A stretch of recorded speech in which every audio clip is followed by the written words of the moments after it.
Jerry, it's 10 o'clock. I think we can go ahead and start. Okay, good morning, everybody. And I'm just looking over the attendance list. Got a lot of people who called in today. Thank you very much for joining us.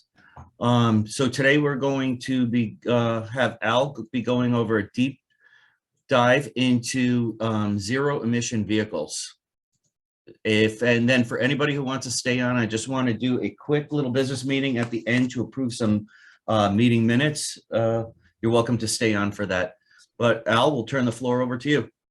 Before we do, hang on, I just want to, if you did call in by phone, your name does not show up. So if you did, can you just real quick let us know who's on here so that we have that for our attendance as well. I see that we have at least one person who called in by phone. All right, I got it right. We're good?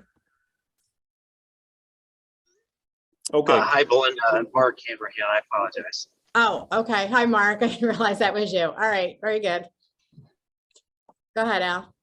All right, before I start, I just want to throw a disclaimer out there. The views I'm going to present today are my own and do not necessarily reflect those of my employer.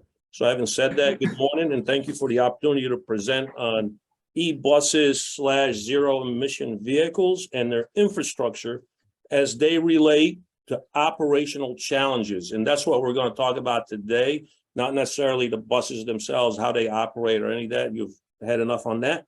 Hopefully, I'm going to talk about operational challenges. And let me first say that some of you may or may not agree with what I will present. And let me also say that this presentation, it's not about rejecting electric vehicles. It is about the operational challenges that we as transportation professionals will face in trying to meet the state mandate. So we know that the state law is settled and is in effect. Our job now is to help our districts make the transition from internal combustion engine powered buses to the zero emission buses. This presentation is really meant to get the transportation supervisors thinking not only short term, but also long term as we work to meet the state mandate of having a fully electric or zero emission bus fleet by 2035. So all of us really need a paradigm shift in how we think operationally so that we can influence decisions that will affect school transportation. We want to make sure from an operational perspective that our operational challenges are heard, acknowledged, and if possible, mitigated by proper planning. And to the extent possible, when it comes to flipping our current fleet to all electric, we need to share not only the rows, thus the picture of the rows, but the thorns that go along with it, right? So far right now, all we hear is about the rows, which is the electric bus, how great it is, it doesn't cost so much to operate, so forth, so on.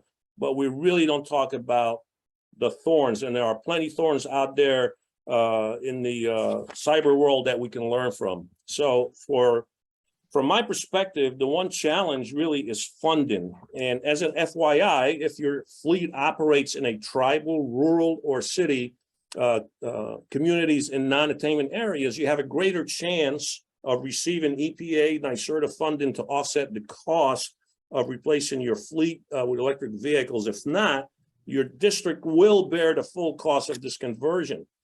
But the bigger challenge in all this is preparing the infrastructure from construction to the procurement of chargers, and which I do believe on the charger side of the house, they're not eligible for state aid. The challenges presented here today have nothing to do with us accepting or not accepting the change, because I'm hearing that by people in the profession that are saying, you know, their biggest challenge is getting people like us to accept this change. It's not about that. We all have experienced change, good or bad, and we've learned to adapt to that. The change that we're talking about now is really something that's being forced, and it's not, you know, we're not coming at it from a methodical, well-planned kind of a change, if you will. So let's talk about planning first steps. Like you, I've attended webinars presented by EPA, National Grid, NYSERDA, NAPT, National Renewable Energy Laboratory, and others, which spoke about the e-buses and their infrastructures. I've read many articles on LinkedIn and the web in general, and I've done internal analysis of our routes and worked with a consultant and National Grid and had them conduct analysis of our fleet and routes to determine what our electrical needs will be. So what I'm going to outline today is really derived from these webinars and the many studies that I've read. And for transparency's sake, our operation here at Shen does not have any electric buses yet, although we have put in a letter of intent to purchase 4 buses and 2 chargers. The biggest thing that you must first do is really deal with your bus compound's infrastructure. And this is a very, very heavy lift. It is certainly outside the norm of what the majority of school transportation directors have had to deal with. So on this slide, you have the steps that we at Shen have taken. You can certainly borrow them, come up with your own, whatever the case might be. So here's what we've done already. So we started the process first by asking National Grid. Let me let Pete Tunney in, he's late as usual. We asked National Grid to conduct power needs assessment based on the fleet data that we shared with them. So that's done. Next, we hired a consultant to do a deep dive and analyzing our fleet route mileage and then converting that analysis into electrical or fuel usage with recommendations for the charger types by bus / daily routes. So we have that done. We've shared our reports with our administration, which in turn shared them with the Board of Education. We've presented twice on the subject to the Board of Education, and now we are at the juncture where we need to start the deep dive into the planning for the infrastructure. And that's going to involve architects, engineers, consultant, and the district administration. Our next step is stand up a stakeholder group. We also need to re-engage with National Grid, share the analysis that we have done, because the deep analysis showed that we're probably going to need 3 to 4 times more energy coming in than we currently have for the bus compound. And that is to meet a fleet of 217 electric buses over the course of the next 12 years as we begin the changeover. And we also, as part of all this planning, we need to develop short, medium, and long-term plan to get us, number one, to 2027, and again, to 2035. Some of these steps can be done simultaneously. For example, the initial National Grid assessment and the assessment by a consultant. Others will have to be done on their own or in pieces. The stakeholder group can be constituted with some or all members dependent on the need as you work to develop your plans for the infrastructure, the charging system, and the electric bus purchase.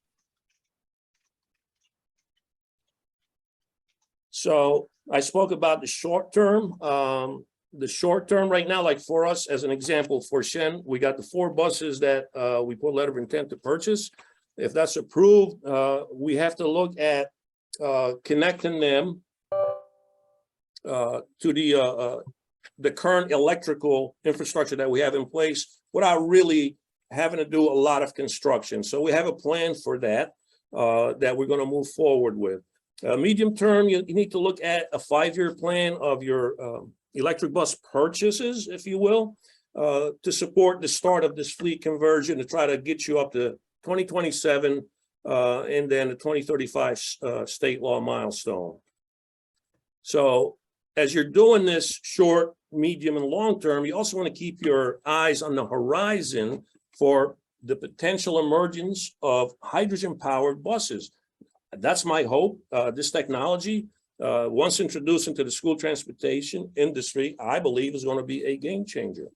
Long term, you really need to adopt an electric bus / charger and or hydrogen powered purchase plan to get you to that 100% zero emission fleet. Or you can have, a mixture of both. And as you know, that hard deadline of 2035 is staring you right in the face, and that's not going away anytime soon. You can do this plan in 3 to 5 increments and you adjust it as the landscape changes. Again, remember 2035 is a mandatory year to have your fleet 100% zero emission. And I say zero emission because hydrogen is also zero emission. There are other fuels out there that are considered zero emission besides electric. So 2035 is really 12 years from now. And if you didn't start this year, you're already behind the 8 ball as we are here at Shen. So let's understand the obstacles that have to be addressed. One is the bus proposition. Will there be voter rejections, especially if your district doesn't get any grant monies to offset the extremely high cost of electric buses and chargers? That is a reality. Financing your buses, that's done over a 12-year period. According to the state, the amortization of the buses is going to be 12 years. That's for state aid. So how is that going to impact your district budget with respect to revenue? Purchasing the chargers. You know, you have to purchase the chargers, have them in place to meet the, hold on a second, I missed somebody. So that when the buses arrive, the chargers are in place and ready to go. Do you purchase more chargers than needed? Some experts, believe it or not, from some of the articles I read, are saying that you should. You got to get the chargers installed. Again, the timing has to be as close to bus delivery, if not before bus delivery. Indoor parking. When it comes to charger installation, you know, is your indoor parking very tight? Are you going to be able to put chargers inside your buildings where you typically park? How about, I put a picture on this slide that is an actual bus lot down somewhere in the 5 boroughs. Unfortunately, the contractors, you know, real estate is tight for them, and this is how they park. Front to end, you know, there's no space to maneuver. Where are they going to put the chargers for their fleet of buses? So to me, that's going to be a heavy lift as well. Also, there's no guarantee for school districts that are not tribal, rural, or city to receive grant monies to offset the cost of these buses and the chargers, or the cost of bringing in more electricity into the compounds. No one can guarantee that 100%. That if you're going to go electric, that grant monies will be available to flip the entire fleet. No one right now can stand up and say, yes, we will. You'll get grant money for the next 12 years to help you flip the fleet. No one can stand and say that with absolute certainty. So here's some thoughts I would throw out there in terms of regulatory obstacles. And it may sound far-fetched, but you know, I like to think outside the box. So for example, is there any way that we can get the state to suspend the law that obligates school districts residents to vote on the bus proposition, on the bus chargers and installation of the same? Most likely not, but I think it's worth asking. What about state aid? Currently, the state aid is spread over 5 years, and your bus has to be on a route 100% of the time for the first 5 years of its life and your operation. After that, you can do whatever you want with it, keep it on a route or make it a spare. Well, if for electric buses, because state aid is spread out over 12 years, what does that mean? That we got to keep it on a route 100% of the time for the 12 years. We can't make it a spare until you know, it turns 13 years old. Those questions got to be asked, and we need answers from the state level. So for us, the engagement, and this is us, right? The grassroots, we have to engage with state lawmakers. We need to engage with our state associations to include superintendents, the business officials, and others. We need a grassroots effort to shine a light on these operational costs, challenges, which may not allow us to reach that 100% fleet conversion by 2035. So what constitutes a zero emission vehicle? The point of this slide is important to understand as it relates to the state law, which mandates us to purchase only electric buses or zero emission vehicles starting in 2027 and be fully converted to zero emission vehicles by 2035. So the key words are zero emission vehicles. This could be battery, it could be hydrogen, or some other form of power that doesn't produce CO2. There are many people in and outside of our profession that are constantly saying that e-buses are the future for school transportation. I disagree. I would offer that hydrogen in many aspects. Hold on, there we go. I was trying to let somebody in, but somebody beat me to it. So in many aspects is much better operationally for school district. Hydrogen is just around the corner. I will share some examples of that in later slides. How about personnel, different skills for future operations? Once we get into the fleet electrification hot and heavy, we have to start asking many questions besides how do I apply for grant money or what is the cost of an e-bus and the charger. At our January legislative meeting, a question was asked, do we have qualified people to work on electric buses? What type of training and certification do they need? The answer is not yet. Maybe some do, but the majority of us, we haven't gotten to that point yet. Besides training up our current mechanic staff, we need to consider adding staff to oversee the charging system so that our charger uptime is kept at least 99%. We'll talk about that here later as well, if this is possible, by the way. So unlike how we currently look at and use gasoline or diesel fuel, which really for most of us is an afterthought, electric buses fueling will be a totally different animal. With electric buses, you got to constantly monitor the state of charge of your bus batteries and the chargers themselves. This is something we do passively with our diesel or gasoline pumps. With e-buses, we need eyes on target 24/7 because we cannot afford. Again, you got to think when your entire fleet is fully electric, right? We cannot afford to have chargers not working and or bus batteries not holding the charge.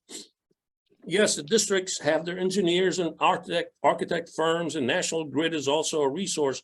But again, I am talking long-term. We need knowledgeable experts on staff and as part of the transportation staff, long after the engineers, architects, and National Grid are gone, to help us keep our electric ecosystem fully functioning and to help us keep the electric fuel costs down. So there's a question for thought. Will the chargers manufacturers allow our people to work on them? What will that do to warranties? How about training and certifications for our technicians or other employees who will manage our systems?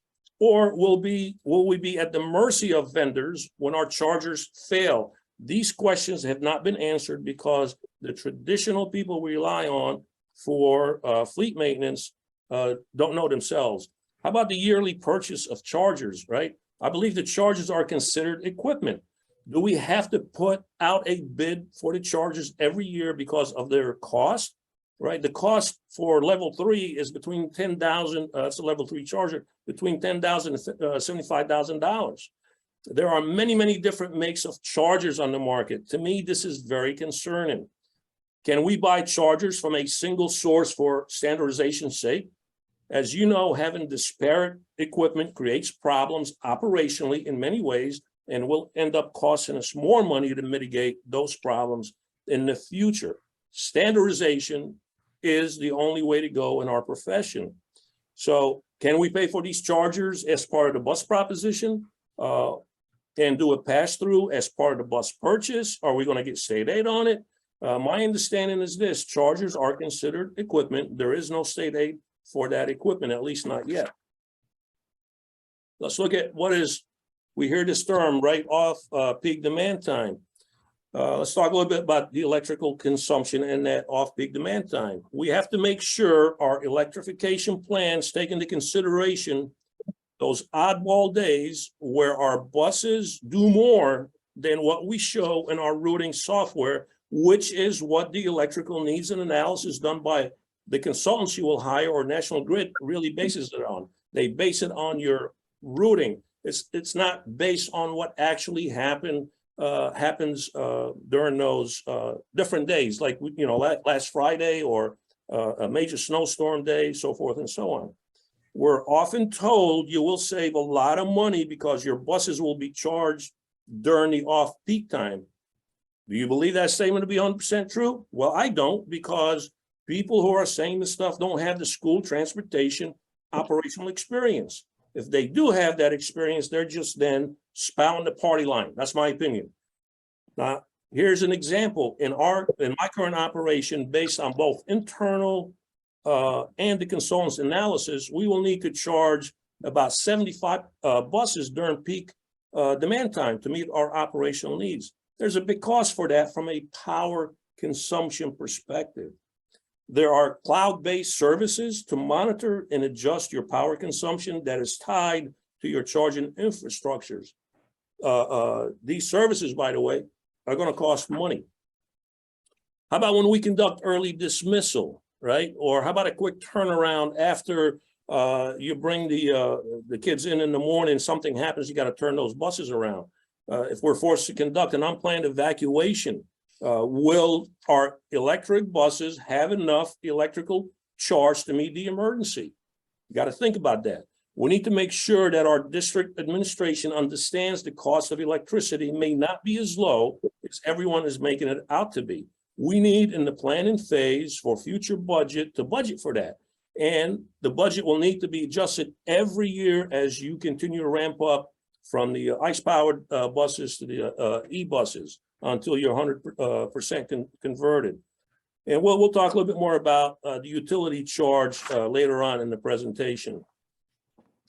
So this is a rough draft for buying electric buses for Shen over the course of the next 12 years. At the end of the day, Shen itself is going to spend about $100 million to convert electric buses between now and 2035. And for each year that we don't stick with our average replacement plan, which is between 19 to 22 buses, well, that puts more and more pressure on the following year to add more buses to get us to that 100% fleet conversion by 2035.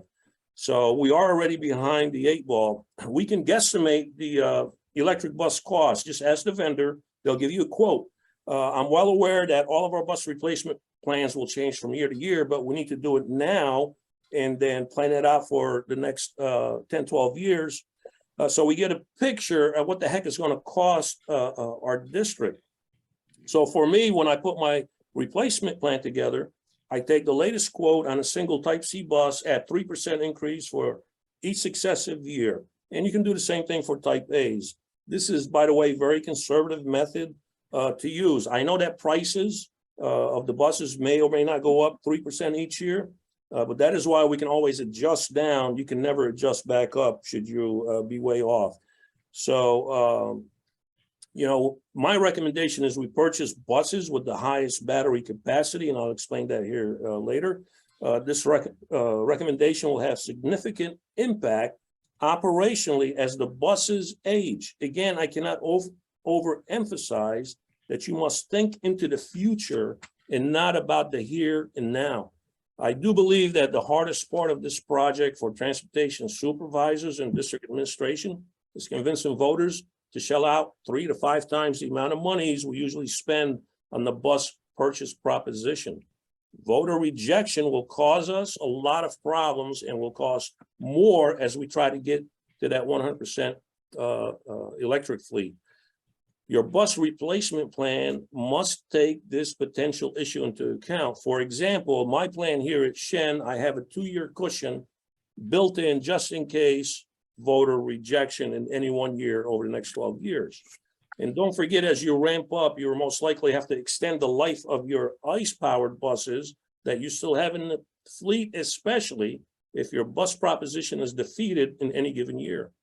Older fleets means costlier maintenance. This will affect the transportation budget from year to year in a negative way. The dance, my friends, will be fatiguing. Lastly, the state aid for these expensive school buses and equipment is set for 12 years, which I mentioned earlier.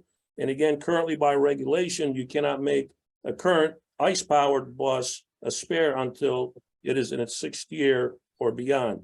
So how will the state aid, if it's paid out over more than 5 years, how will that affect the assignment of your spares? How will that affect the school budget? How old would your spares be by the time you get to that point?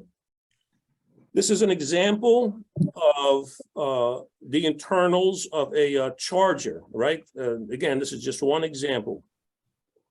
When you look at it, I mean, the first thing that comes to my mind, these chargers are really computers, right? There's a lot of electronics in them. And as we know, when we do DOT, right, we got a bus up on the lift and typically a light goes out, you know, after you checked it 50,000 times, but the light goes out in the most opportune time. Electricity, anything electric have greater chances of failure, right? There will be costs for repairs or replacement. And that replacement, by the way, is not going to be cheap. Chargers maintenance and repair should be factored into the total cost of ownership for these buses. I've looked at several total cost of ownership on electric buses. Of course, they always come out much, much better than ICE-powered vehicles, but nowhere does it list the cost of that charger, which is really married to that bus. Without that charger, the bus is not going anywhere. The cost of that charger, its preventive and corrective maintenance ought to be part of the total cost of ownership. But for whatever reason, they don't do that.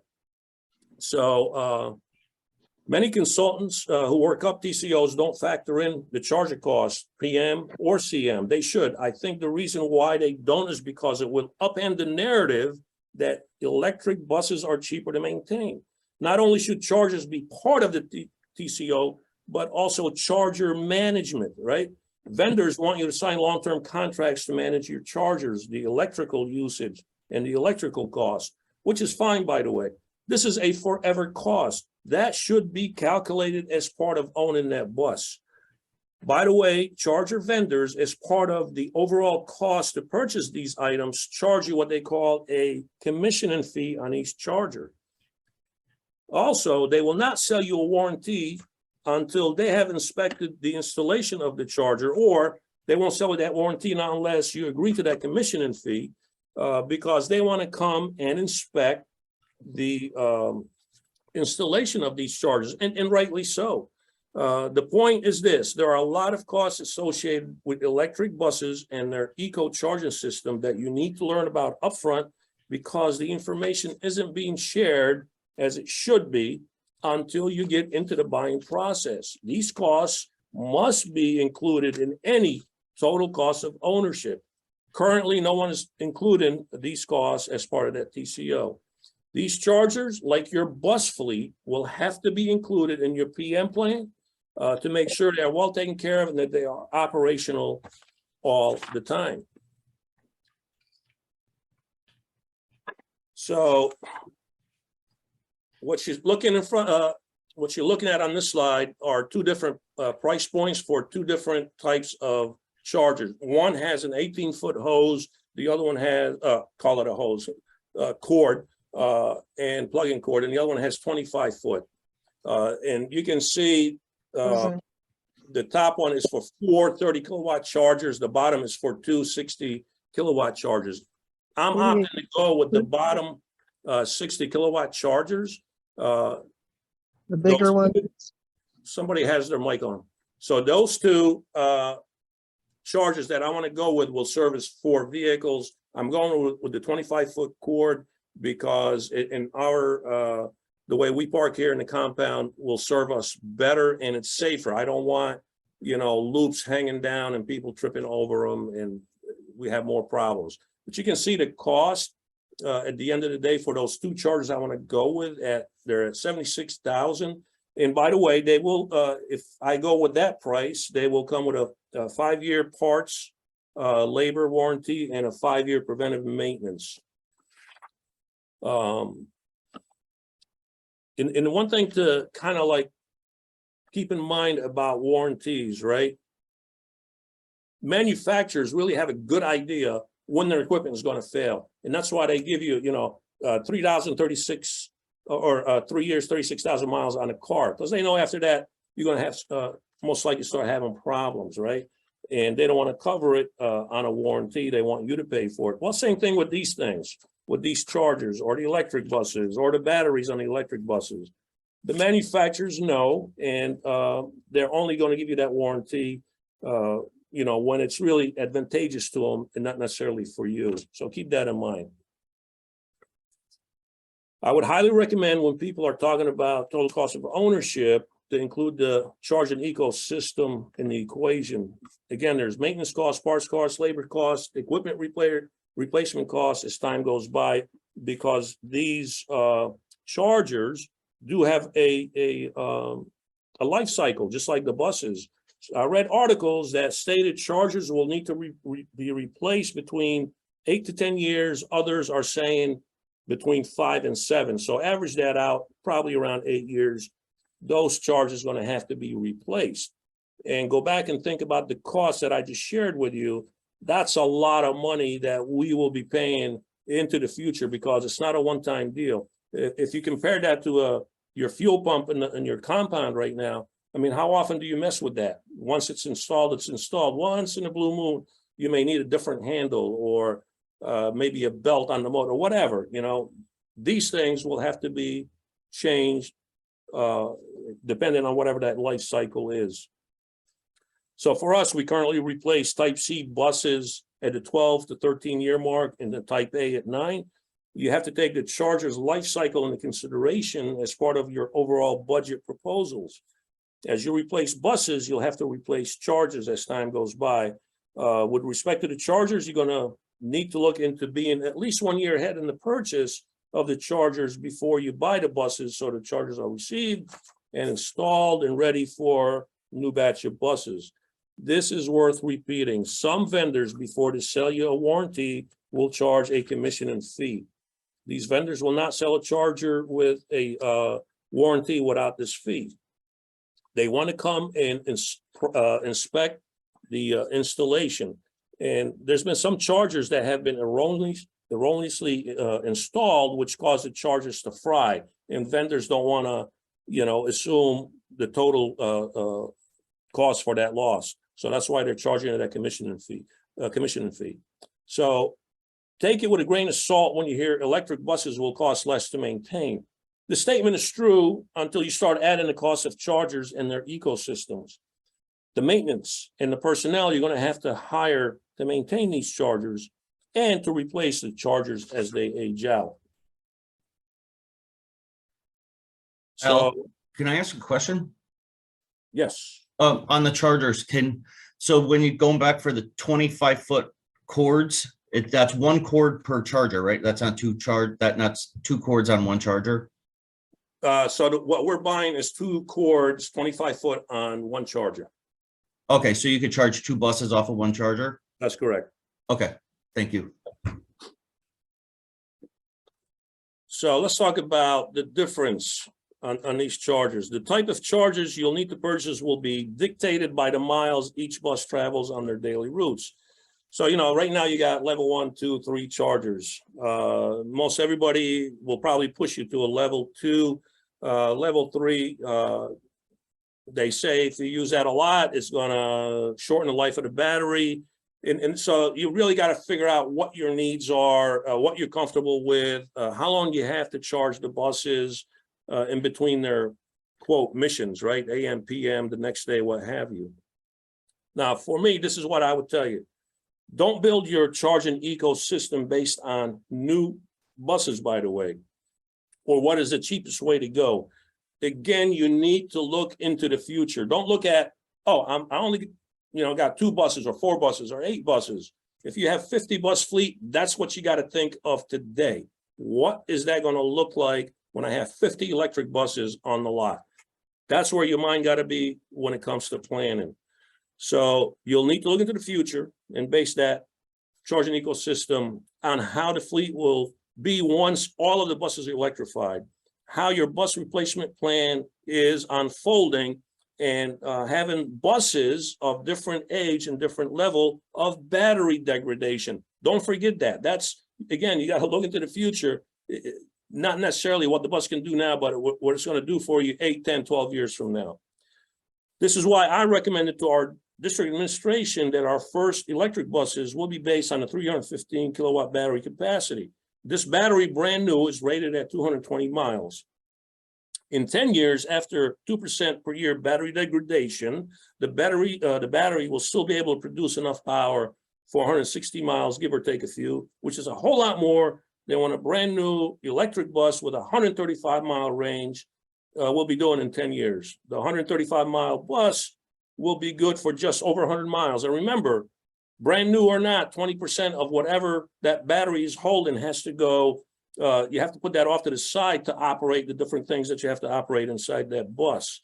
So the 10-year-old battery that can now get you 100 miles, in effect, will only go 80 miles because of backing out that 20% I just mentioned. And then factor in the cold days like we just had last Friday, where the heaters are blasting. The battery could only most likely get you about 40 miles before a recharge is needed, because everything I've read about cold weather operations for electric vehicles, and I don't care if they're cars or if they're transit buses, whatever, you're going to lose about 50% capacity in extreme cold weather.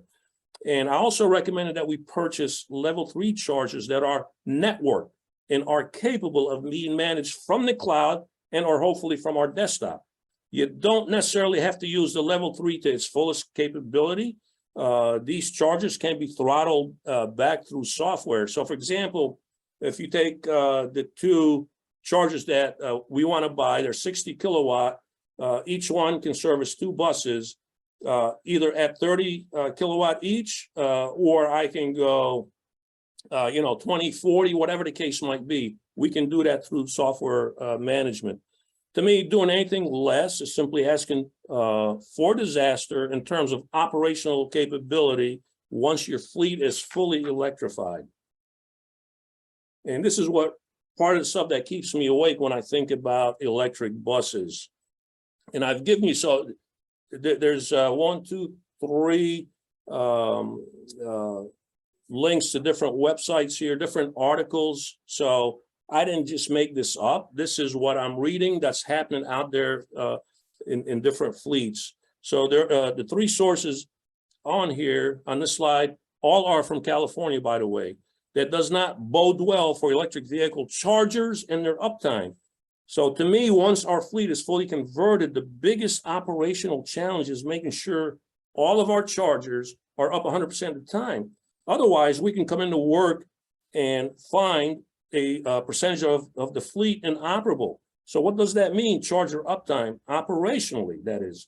Does this really mean we will need extra spares or extra charging station? Is there room for such expansion? How about the cost? Will the voters approve such expenditure? What if you came into work and found 25% of your chargers were down and the batteries were not charged to capacity? Will you close school? Will you have to shut down certain routes? Can you operate? These are real issues we need to think about, and we need to share with our administration. We need to plan for it. Some experts are suggesting that you buy spare chargers and spare electric buses to make up for the potential shortfall. There was a study done out in San Francisco where it showed 75% of the chargers in San Francisco were working on any one given day, 25% were not. And I gave you 2 examples. The example number 2 is our fleet here at Shen. There's no way we could operate with 54 buses not being charged, by the way, should something happen to 25% of our chargers when we come into work. School districts will have to purchase online access to software to manage their chargers. This purchase, if I'm not mistaken, is either for a 2 or 5 year commitment. Add this cost to the total cost of ownership of e-buses. So let's talk about electricity or the fuel. And what does that mean? So this one slide here is really one of the most important slides I'm going to share with you today. Electricity is your fuel. Transportation professionals on the operations or maintenance side need to understand this new fuel process and how to manage it. The electricity cost, this is where your operation needs to be absolutely vigilant. Otherwise, the cost will be great. Again, I'm not talking about having a few buses. I'm talking about when your entire fleet is fully electric. Here's something you should be aware of. Your electric provider has your operation right now classified. And you can look at your monthly bill and be able to determine that. There are different classifications, which means different billing levels for different customers. For example, here at Shen, we are classified by National Grid as Small General Service SC2. National Grid will apply a higher rate if we exceed our kilowatt hour usage for 4 months. If we do exceed our usage, the new service they will put us on is called metered demand rate. The metered demand rate, once it kicks in and you stay above your normal kilowatt hour usage for 2 more billing cycles, will cause a demand meter to be installed. Once a demand meter is installed and you're on it, anytime you exceed your kilowatt hour usage in 1 billing cycle for 15 minutes, you'll be billed at that higher rate and you'll be stuck with that higher rate for 12 months. The point to remember from this slide when talking about electricity costs is this: your transportation department's monthly energy bill will be dictated by the highest 15 minutes of kilowatt hour used during any billing month should you get yourself in trouble and are forced onto a demand meter rate. The only way to get back down is to go 12 months below that 15-minute peak. So basically, once on a demand meter rate, 1 month and you're done. Better be good, little operation for 12 months to get back to lower rates. Good luck with that. Remember, unlike today where we have the ability to bid our fuel out and get the best price possible, with an all-electric fleet, you're going to have that one provider to rely on. That's it. You can't go to another vendor. You are locked into the power per vendor's kilowatt hour usage fiscal rules, period. Anyone who tells you different is blowing smoke.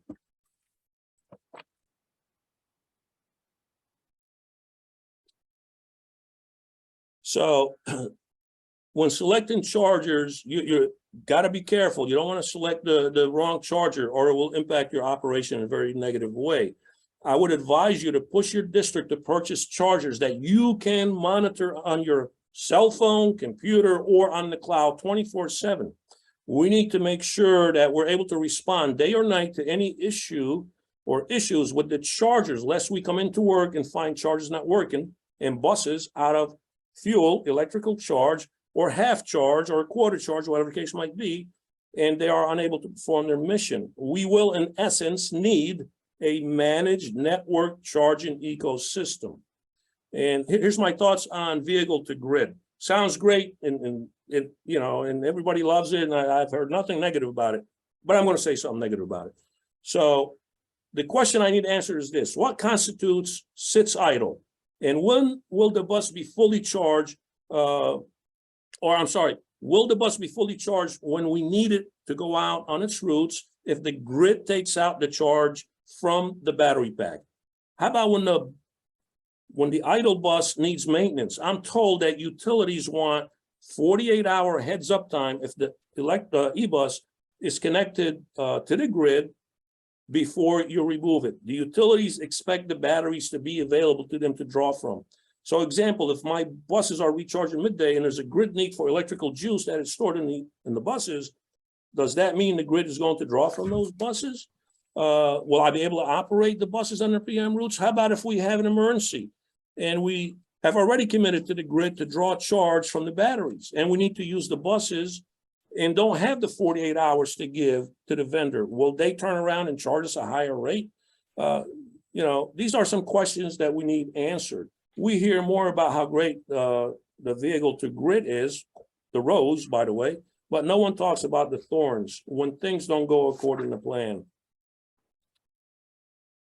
The quote on this slide is from an article I read on truckinginfo.com. The quote is attributed to Mr. Heinrich Kaiser of Continental Tire. Tire wear will be a problem. Look for higher costs as the tire manufacturers put out tires specifically made for electric buses. Drivers and how they operate the electric bus will dictate tire replacement. My guess is the cost in tire usage is going to go up. There are folks that will tell you that that is not the case because you will have trained your drivers to drive the electric buses nice and easy. Okay, I don't buy that. All drivers will drive these buses nice and easy because they don't do that now, right? I don't care what operation you're in. So let's look at one of the world's largest transit e-buses fleet and their operational challenges. The world's largest fleet of electric transit buses, totaling a bit over 400,000 buses, is located in China. The fleet authorities are finding it difficult to operate. Here's an excerpt from a working paper on the subject. You see it in front of you. And I provided the link to that article, by the way. So I'm not sharing this information to scare you or tell you that electric buses are not a viable solution. I'm sharing this information to get you to think differently in an operational sense, so you can ask the right questions when you're talking with your bus vendors, your district engineers, architects, and administration, and certainly when you are devising your electric bus replacement plan.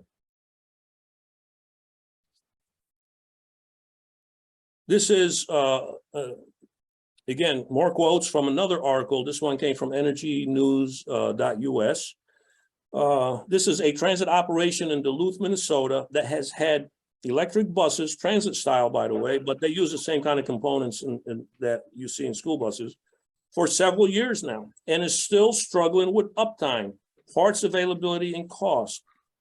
And you got to remember this, unlike the Duluth experience where they had diesel powered buses as a backup, come 2035, we will only have electric buses.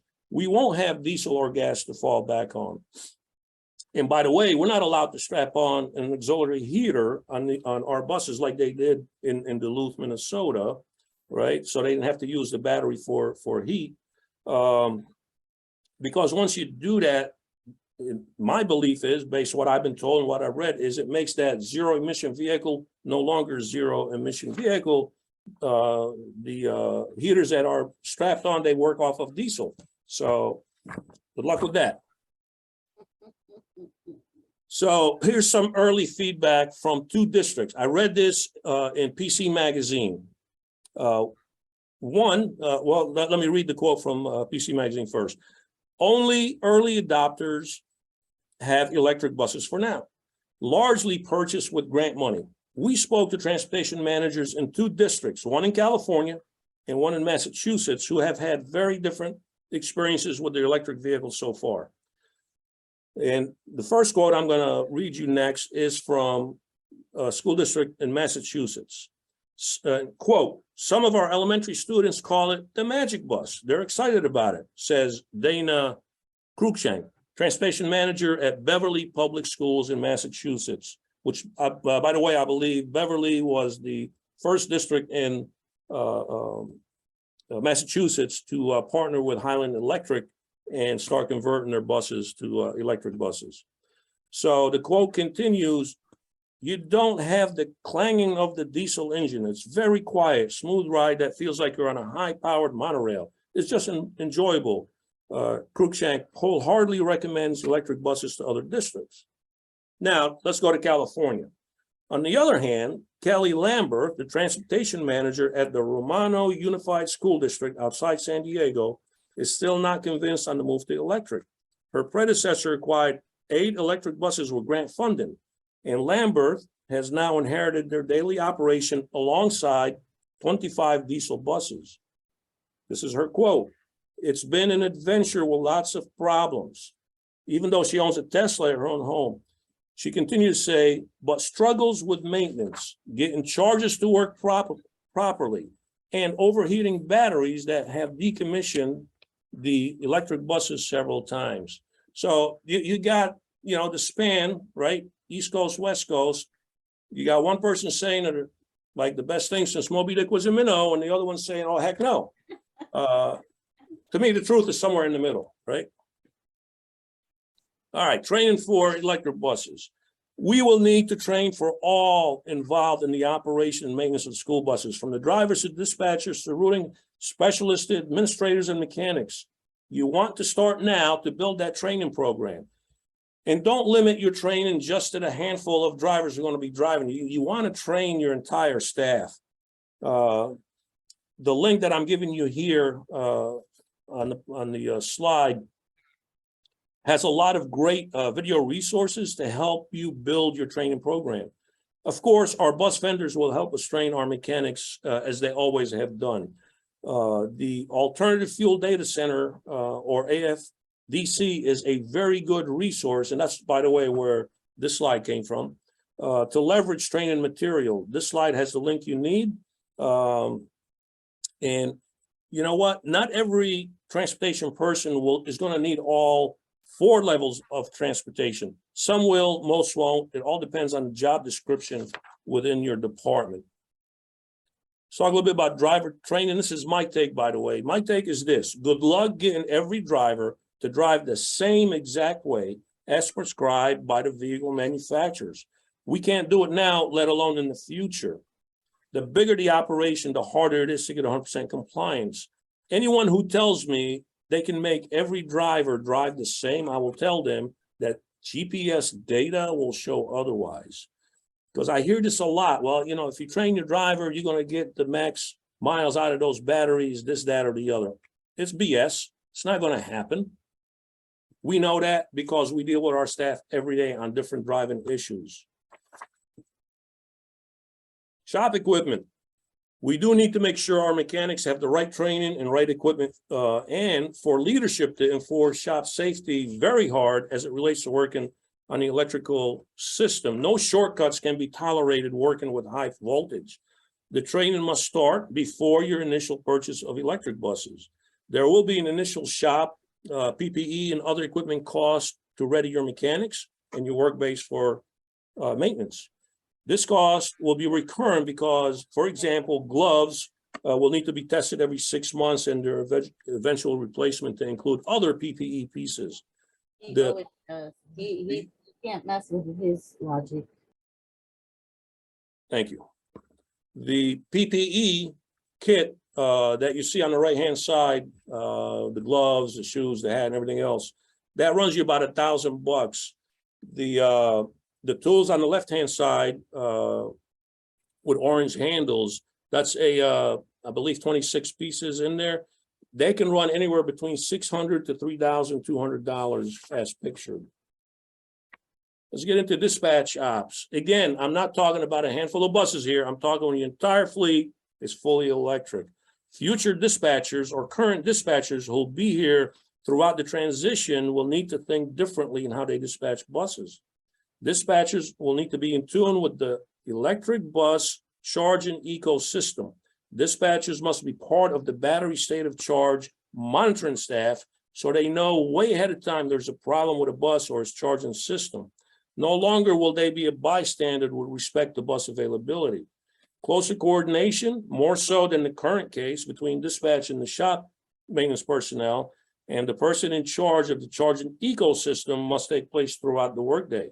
So if we look at how electrical charging needs are analyzed, it's done based on the current routing scheme. It is based on bus route assignment and how many miles the bus covers. So the question or challenges for us when our fleets are all electric are the following. What will happen when you ask a driver to cover extra work and they're already out there on the road? Will the bus driver drive and have enough charge to complete that extra work? Is the bus charger a level 2 or level 3? How quickly can you turn around the bus that did extra work to fully charge it so it can meet its next mission? Will the bus be charged for their afternoon runs? Will this be a challenge more in the future than it is today as the transition takes place? You will have some ICE buses to fall back on, but what happens when they're no longer available come 2035?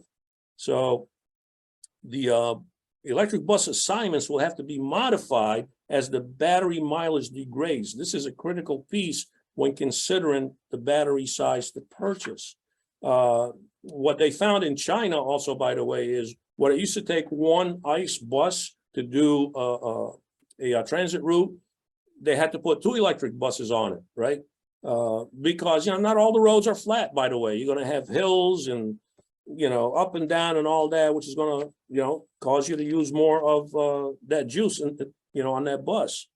Same thing with Duluth, Minnesota. They found the same thing. They had to add more buses or bring back some of the diesel buses. Let's talk a bit about routing. We're hearing more and more that we need to, quote, adjust our routes when deploying electric buses. So what does that mean when people say adjust? So we know from the Chinese and the Duluth issues that more buses have to be brought in to compensate for the shorter range of an electric bus, especially in winter times or when operated on hilly terrain. Now, as a transportation professional, I know the routes are constant. It is the vehicle assigned that must be changed, not the route. There are routing realities that never change. And those realities are your bell schedule, time, distance, and number of students. And what are the constants in routing? Where the student live, where the school is located, what time the school bell is, and number of students that could reasonably be picked up and brought to school within the time distance constraint dictated by the above. So these realities are in concrete. So for an electric bus fleet, we have to know if the bus can handle the run, or if we need to switch buses, which I think you'll end up doing, which will create more of a headache in the future. Or do we add more buses and more chargers? Where one ICE bus used to work, now it may take 2 electric buses to cover the same route. If we look at the Chinese electric bus fleet, they had to double their buses to do one route, where before the e-bus were introduced, one diesel powered bus was able to do the route. We can certainly shorten routes, but that will cause us to add more buses. Now we're talking even more costs, and the biggest challenge is finding drivers to drive the additional buses. So for me, adjusting routes is a non-starter as far as I'm concerned. So everyone tells you that most routes are under 30 miles in your district, and most likely they are. So an e-bus can handle the mission. Okay, I buy that. But what about our longer routes? Remember, by 2035, we will only have electric buses. Did anyone think about this operational dilemma?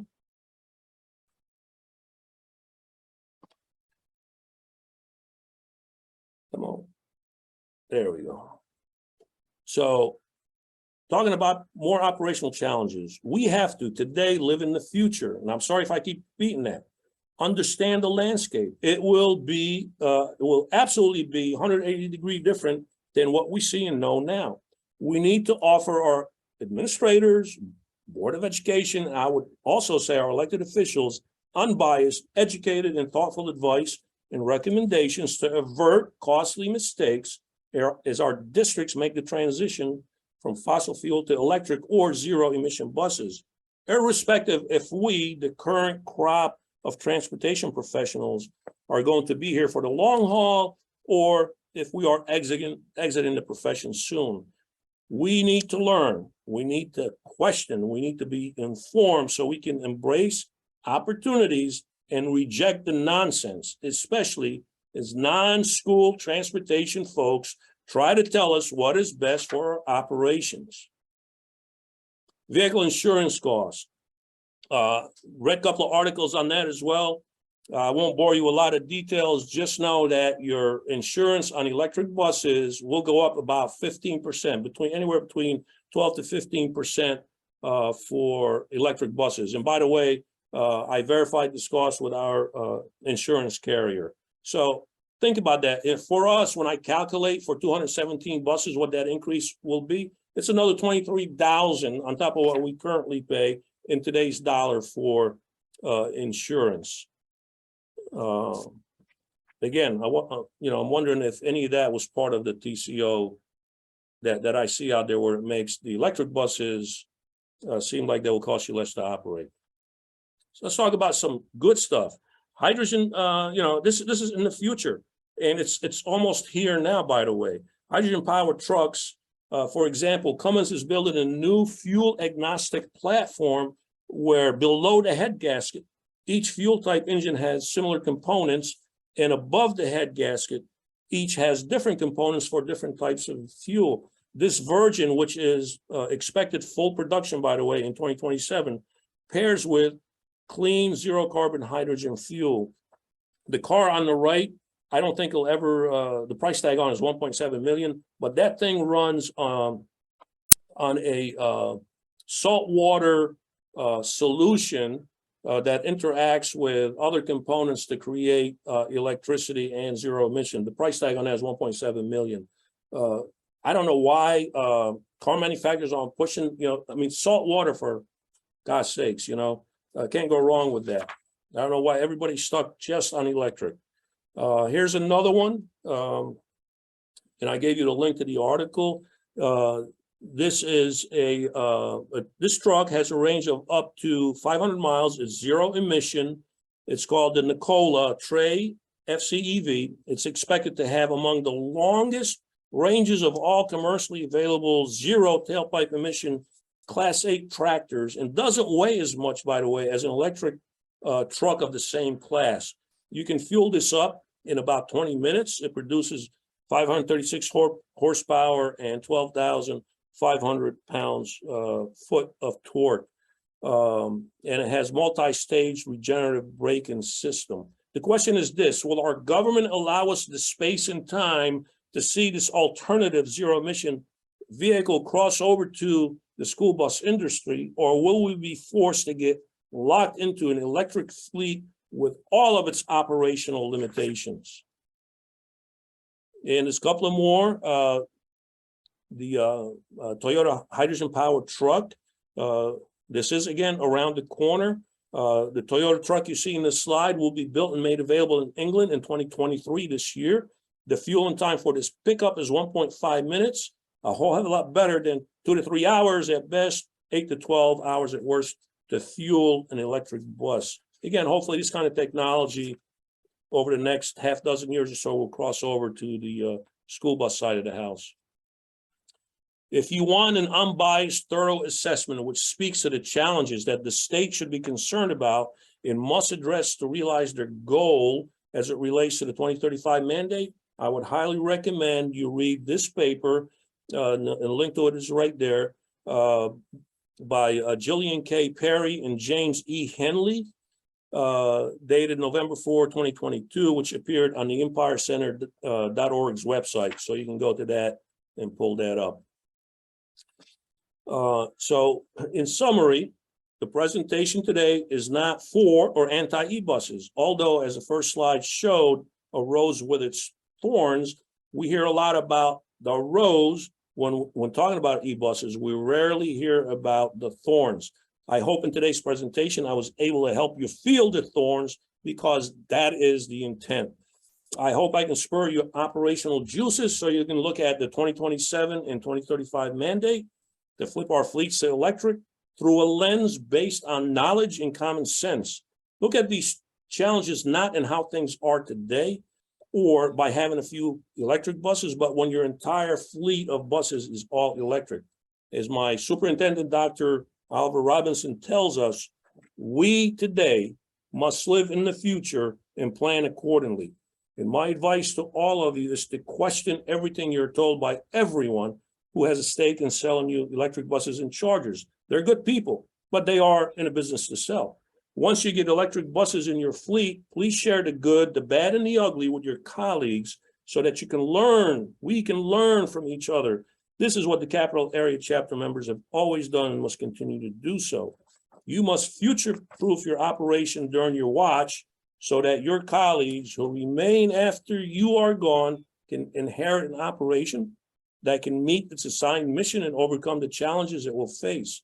Therefore, the work you do today for the future must outlive your tenure. Last but not least, I hope our elected officials will look at the 2027 and the 2035 deadlines and realize that these dates are an artificial impediment for school district, going to cost them a lot of money. My hope is that dates are removed because they are a huge obstacle that right now we cannot overcome for many different reasons. And thank you for your time and attention. I'll open up for questions. Al, there's some stuff in the chat. I don't know if you can see. I don't know if you want to talk about anything that people are asking or have mentioned in there. Are you able to see the chat? Yeah, so, yeah, the first one said, if everyone is charging at night, will nighttime electricity still be discounted rate? No answer till we get there. Well, that's, yeah, if you charge during the off-peak demand time, which is what, you know, you'll be pushed to do anyway, the rates will be lower for sure. And let's see here, next one, Denise Town. Don't you think that once we are all charging overnight, that will also become peak charging time? That's a good question, Denise. I don't know, but that is a good question. I think we will end up at the peak cost throughout the day, and that is for sure. Yeah. Hey, Al, I know when we did our assessment with Cornice and stuff, they had kind of broke it down for layman's like me about what that would look like for Shenandoah in terms of electricity. So we were between a huge arena and the Empire State Building is the amount of electric that Shen would be using. Yeah, absolutely. So right now, our building, compound, all that, we have 1.68 megawatts of power coming in. We're going to probably need close to about 6 megawatts of power coming in to continue operating the level we're operating on. And that includes having 217 electric buses here. But really all that's going to depend too on the combination of chargers that we will buy now and into the future. Do we go all level 3s that we can manage up and down in terms of you know, how they discharge electricity? Yeah, a lot of questions. There's a lot of questions that deal with that, and the chargers is really probably a big component of anything you might of everything you're going to do to electrify your operation. Go ahead, Denise has a question, I think. I think we also need to include in the thorn category the other operational costs that we're not talking about. I mean, you touched on it a little bit with that photo of the parking lot down in the city, but you know, we're going to have to completely rebuild an entire bus garage. We're going to have to tear down existing. We're going to have to purchase land somewhere. And then that means building the building, bringing in the power, the pavement, the additional staff. I mean, it's more than just, like you're saying, the operational costs of charging and chargers. It's an across the board rebuilding of an entire department. It's not just hands. You're absolutely right, Denise. And I know where you are at North Colony, you park indoors, and I've been there. It's very tight. So you're absolutely right. For you, you're going to have to go out and find land and build a new transportation center. How long is that going to take from start to finish? If you start today, you're looking at 5 years. Easily 5 years. And how many buses in your fleet? Right now we have 80. 80 buses in your fleet. So if you can't start until a new transportation center is built, let's say you start today, you got 5 years from now. Yeah. You're now down to about 5 to 6 years before you can start buying electric buses to flip that fleet. Can you imagine each year how much that cost is going to be for your district for just the buses and the chargers alone? And not to mention what it's going to cost to build a new center. But also a significant number of our routes. So we've already done our route analysis, and we've already identified how many given miles a route does per day. And we already, you know, have our flag of routes that go over 80 miles a day. So then that's, am I going to switch vehicles in the middle of the day, or am I going to buy additional buses? And so then that becomes, so you're purchasing additional buses to meet that mileage that you have. And there's not the option yet to buy buses that do have that expanded battery pack. I mean, they said that they're coming, but they don't know when or how they're coming. So those are also things that we've taken into consideration. Are we going to have to, in the last, I don't know, maybe 6 weeks, have had probably about 20 McKinney-Vento families just enter in. So, or you know, move out of district. So there's no way to say, I'm sorry, I can't come pick you up because although you're within the 50-mile radius for the McKinney-Vento regulations, you're too far for my electric buses. Mm-hmm. So am I going to have a whole fleet of, how am I going to counteract that? Am I going to buy a bunch of electric cars? Because school buses aren't feasible at that point in time. We have late buses. Are we going to eliminate late buses? Are we going to eliminate half days? Are we going to eliminate athletics that are beyond a 10-mile radius? How are we going to do speech and debate to Mount Markham, which is 85 miles one way? Those are also things that we have to take into consideration that I don't know. I feel like I'm the only one saying these things. Well, you're not. That's why we're here. And I could spend more hours talking.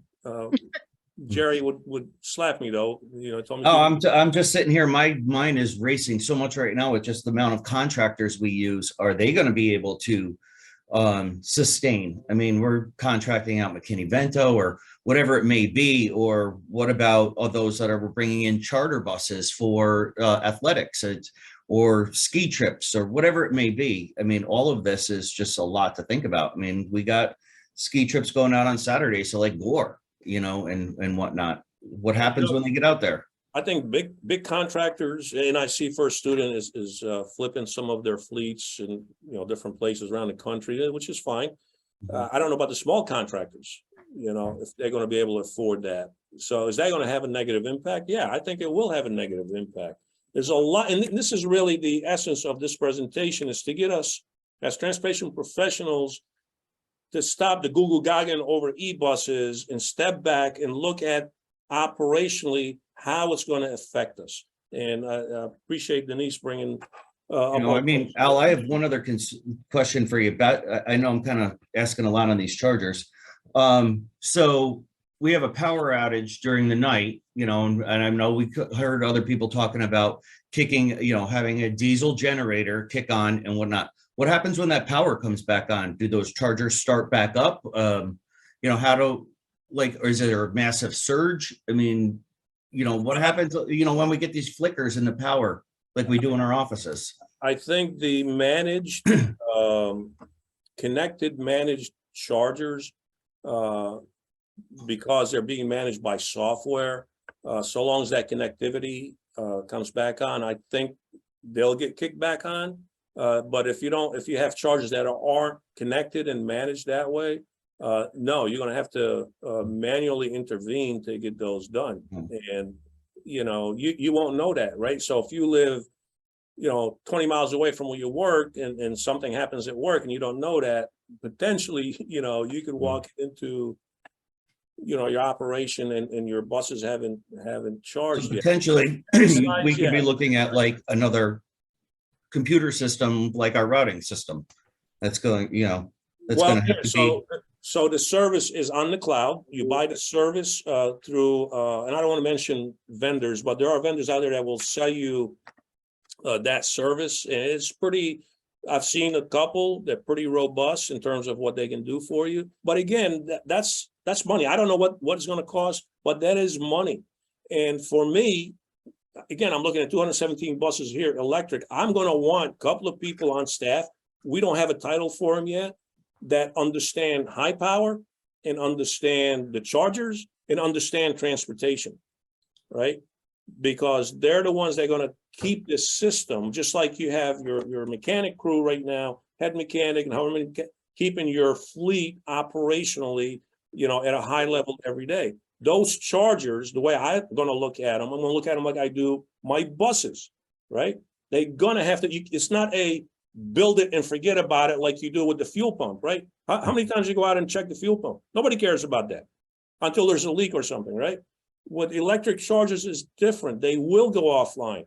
They're going to have, just think about it. It's a computer that's out in the elements. And no one's going to convince me that those computers are well protected. They're in the heat, they're in the cold, they're in the humidity, and dust is going to make its way in. And as you know, that's the combination that kills electronics. So yeah, you're going to have people keeping an eye on that, because you cannot afford your buses, whether you're fueling them with electricity during peak demand, off peak demand, whatever the case might be. You need eyes on target, like I said, 24/7. And the questions I'm asking from vendors who provide the cloud support to manage these systems: will I get a text? Will I get an email? Does it communicate with me, tell me, you know, charger number 100 just went offline? is, and the answer is, yeah, they can communicate and let you know what's happening, and you can pull it up on your iPhone, and then you can make a decision. Do I run back into work and see what's happening or what? So we're gonna live by our phones. Yeah, exactly. Any other questions? Anybody? Perfect. Al, thank you very much for doing this. This really makes me think. I'm hoping it does a lot of others as well. I really appreciate all of you guys coming on to the meeting today. We had a really good turnout. We have the winter workshop coming up in 2 weeks. If you haven't signed up, you might want to look into doing that. A lot of good things on the agenda for the winter workshop. Our next meeting will be in March. It will be March 16th. Our sponsor is Bus Right, and that will be an in-person meeting and streamed as well. That meeting will take place at the Firehouse in Loudonville, where we've been meeting this year. So we will hopefully, the audience here will, come in person if we can break away from our offices. So Al, again, thank you very much for this. And Belinda, are we going to be we'll be sending this presentation out to the attendees? I'm working on the newsletter for January, February now. And I just texted Al if I could have a copy of this presentation. So I'll summarize it in the newsletter, but if he's okay with it, yes, I will share the link for his presentation, as well as the link for YouTube. So if anybody's missed it, they can hop on the YouTube channel, check out the January legislative meeting, as well as this special meeting from Al too. So I'll share that link as well. If I can ask you to do one thing, that's advocate, right? We all got to advocate. We're the grassroots. Grassroots can make a change. And what I'm asking you to advocate is this: with your superintendents, your business officials, that's who you got to hit, and then with your state legislatures. And what we're going to advocate for: get rid of this 2027 and 2035 artificial deadline, right? Get rid of it. I have no issues buying electric buses, but to force it down using these date certain before, as Denise said, they're going to have to build a most likely new bus garage. It's crazy. Get rid of those dates. They're meaningless, absolutely meaningless. If we don't advocate, it's on you. I'm doing my part. Do your part. That's what I ask you. And I appreciate all your efforts on that. And speaking of advocating, I just do want to make mention, and if I'm incorrect, please correct me. But we have Scott Hoot here, which is the Assistant Superintendent Business Official at North Colony, right? Is that right? We also have Stacy from Stacy Axino from Mary Beth Walsh. There she is, Mary Beth Walsh, Assemblywoman Mary Beth Walsh's office. Luke Morello, I believe, is from Senator Phil Boyle's office, if he's still here, and if I'm correct on that.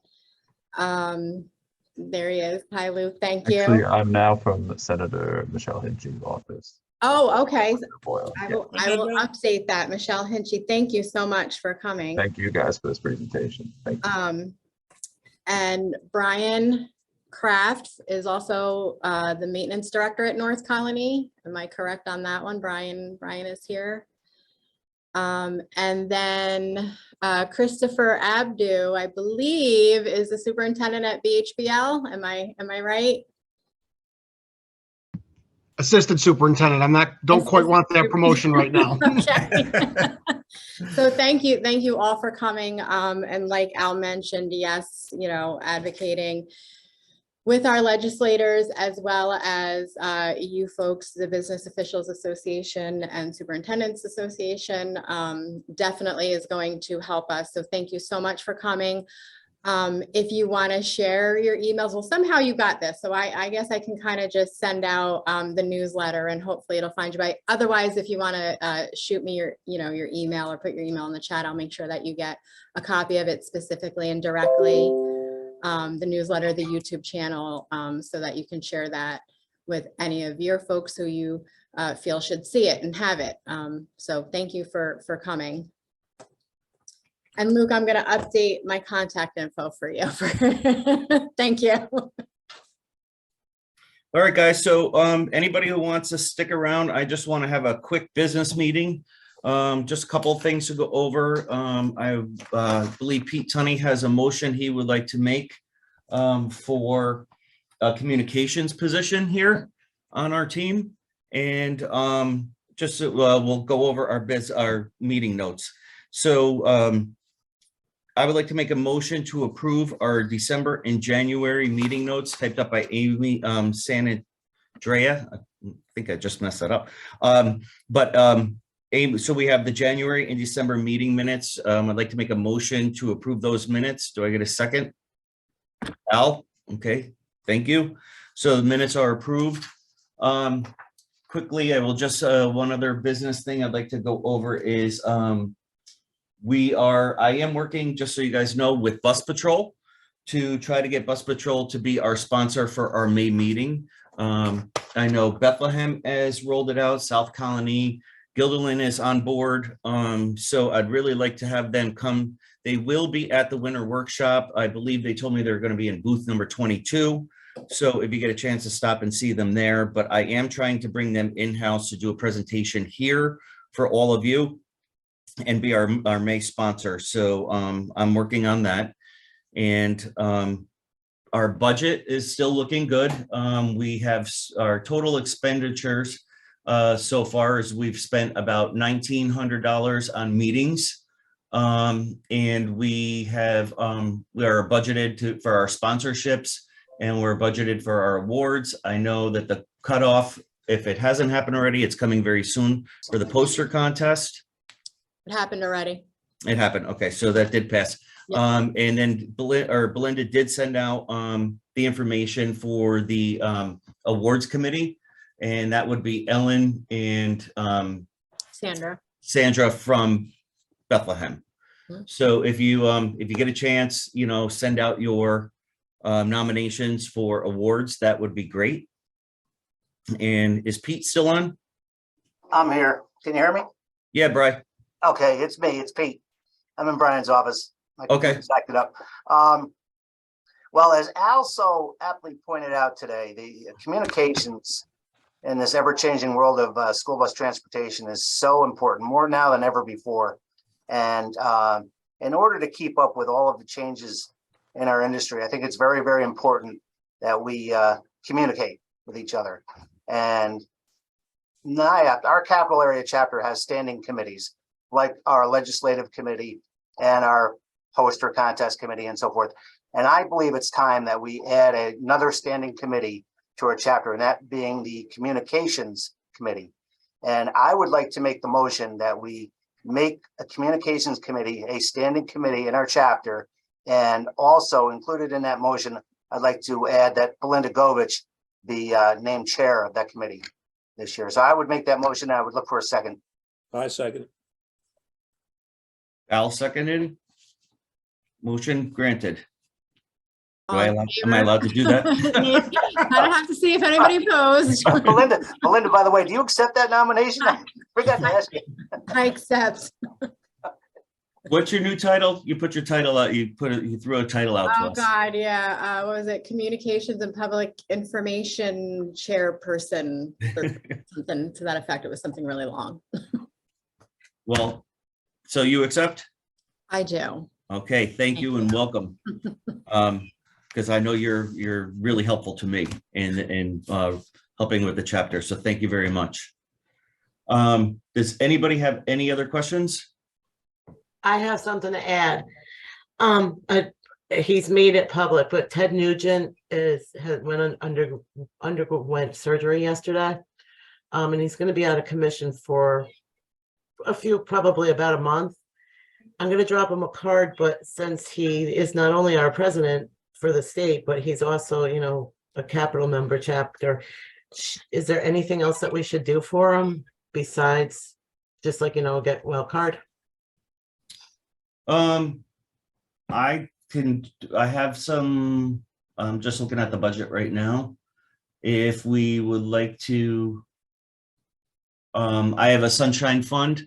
If you'd like to send flowers, or some kind of something, Amy, I can, Okay. you let How me about know fruit and I'll, basket? and, but if we approve it, I would, we have some money in the Sunshine Fund we can allow to send him something. Okay, I'll make a Um, motion, we send a fruit basket. Fruit yeah, basket. that would be good. Okay. Okay, Amy, just let me know when you, I'll give you, like, we'll talk offline with Yeah, we'll talk. how to pay. Yep. All right. Okay, well, I motion to adjourn the meeting. Second by Second Claudia. it. Okay, thanks. And Al, thank you again for everything. You're Thanks, a Al. champion for all of us. Thank you. Bye, everyone. Bye-bye.